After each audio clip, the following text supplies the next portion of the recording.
it's kind of hard to avoid Thriller when we look at your career. Did you and Michael know when you started recording that this was going to be a game changer? Hell no, man. Michael wasn't there half the time, man. Michael didn't even know what we were doing. He wasn't in town when we were doing Thriller. He was on tour with his brothers, you know. It was fine, you know. We would figure out what to go through. And Rod Temperton come to me years before. Rod is one of the best songwriters I've ever met. He writes 30 titles for every song he writes.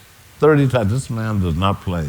And when he first sang it to me, it was Starlight Love, which he said, no, we got to get past that, you know. Starlight, Starlight Love. And we got a copy of it. We did him singing it. And we messed up all the vocals, made them out of tune and everything. And then he came back and said, I got it, it's Thriller. That's it, man. And that, you know, from there on in, he writes lyrics last like you're supposed to do. You write melody first. And all of those titles he writes all fit the melody. That's why he's such a smart lyric writer. You got to remember, we're still doing vinyl. The opening of Billie Jean was way too long.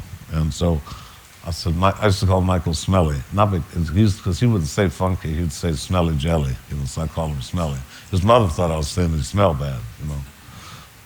But it was just a nickname.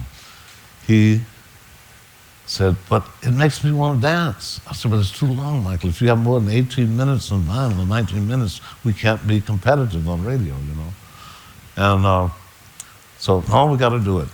So we ended up putting all the stuff on Beat It, and I took him home, and Bruce, my engineer, went down to Bernie Drummond to master it. We had 3 hours, and I put Michael on the couch in a blanket. We had to get up in 3 hours and listen to it. And the guy from Columbia, Arnold Larkin, was there with the champagne celebrating, man. We got it done, man, we got it done. And we heard that thing, man. It was tinny and squeaky and everything else. Michael started to cry. So we went in the other room and said, okay, we take one night off. We got 8 more tunes, and we do one every day. The rest is history. I think the one thing that affected it most at the end, after 800 songs, you pick 9.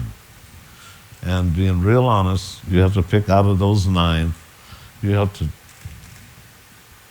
relatively speaking, find the weakest 4 of the 9 and substitute that with 4 that are stronger than anything else in the album. And we did Lady in My Life, PYT, Human Nature, and Beat It. And that turned it upside down. When I first asked you the question, I was asking if you knew when you started making the album that it was going to change things. You said no. You said no. No. What about when you listened to it back at the end? No, but you know when you got a good one, but you don't know what it's going to do. You don't know. You don't know, man. Why do you think that record stands the test of time? Because everybody felt it. Everybody got it. Thriller was a game changer.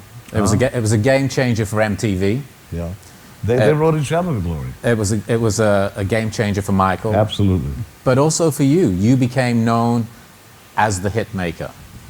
Well, whatever that means. Well, did that put you in a position of power? Yeah, did it put you in an uncomfortable position? No, please, man. I've had hits before. But I mean, not like that. You know, nobody knew there were hits like that. But I don't think like that, you know. No, you can't think like that, you know, because you're playing God, you know, and you can't do that. No.